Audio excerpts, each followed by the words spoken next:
அன்பு நேயர்களே, அந்த காலத்தில்தான் ஆண்மகன் சம்பாதித்தால் போதும், குடும்பத்தை ஓட்டிவிடலாம். ஏனென்றால் அப்பொழுதெல்லாம் தேவைகள் மிகவும் குறைவு. ஆனால் இன்றைய காலகட்டத்தில்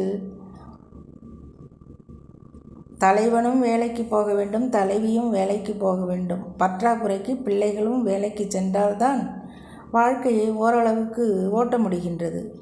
இப்படி வேலைக்கு போகும் பெண்களை பார்த்து மிகவும் என் மனம் படாத பாடுபடும். காலை நேரத்தில் மின்சார ரயிலில் பயணிக்கும்போது நமக்கு ஏதோ அடித்து பிடித்து இடம் கிடைத்துவிடும், அமர்ந்து விடுவோம்.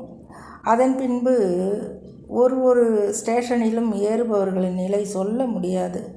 நிற்க கூட இடம் இருக்காது. அறக்க பறக்க சாப்பிடாமல் ஓடி வந்து கூட்டம் வழியும். அந்த நேரத்திலும் சாப்பாடு காலை சிற்றுண்டியை சாப்பிடுவார்கள். எடுத்து கூட வாயில் ஒரு வாய் வைக்க முடியாது, அந்த அளவுக்கு கூட்டம் இருக்கும். நின்று கொண்டே சாப்பிடுவார்கள். இன்னும் எத்தனையோ துன்பங்கள், அவர்கள் படும் வேதனை. அதுவும் பெண்களுக்கென்று வரும் மாதாந்திர தொந்தரவில் அவர்கள் படும்பாடு இன்னும் சொல்லி முடியாது. இப்படியெல்லாம் பெண் மக்கள் உழைத்து ஓடாக தேய்ந்து ஒவ்வொரு நாளும் வீட்டிற்கு ஓடும்போது நல்ல கணவனும் குடும்ப சூழலும் இருந்தால் தப்பித்தார்கள். அல்லாவிட்டால் அவர்கள் படும் கொடுமை வார்த்தையில் அடங்கவே அடங்காது. சரி, வீட்டில் இருக்கும் பெண்கள் மட்டும் ஆயாசமாக அமர்ந்து ஓய்வெடுக்கிறார்களா என்றால் இல்லை. அவர்களுக்கும் இவர்களை விட 2 மடங்கு வேலை. அப்படி ஒரு வேலை. பிள்ளைகள் எல்லாம் கிளம்பி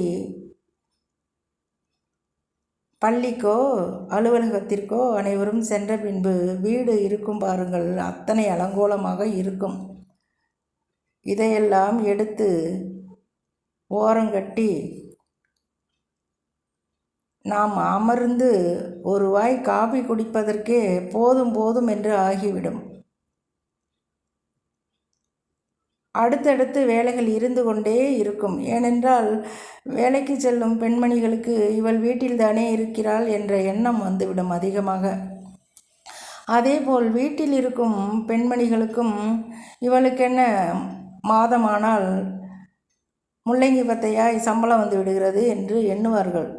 ஒவ்வொருவருக்கும் ஒவ்வொரு விதத்தில் வேலை பளு அதிகமாகத்தான் இருக்கின்றன. வீட்டில் இருக்கிறோம் என்று ஏனோ தானோ என்று சமைத்து போட்டுவிட முடியுமா? இல்லை, அப்படி செய்தால்தான் விட்டு விடுவார்களா? வீட்டில் இருக்கிறோம் பேர் வழி என்று நன்றாக சமைத்து குடும்பத்தாரின் சுவையை அதிகப்படுத்தி வைத்து விட்டோம். பிள்ளைகள் சாப்பிடும்போது அவர்களே சொல்லுவார்கள், நீதான் சமைத்து போட்டு எங்களது நாக்கை வளர்த்து விட்டாயம்மா, அப்பாவிற்கும் அப்படித்தான் என்பார்கள்.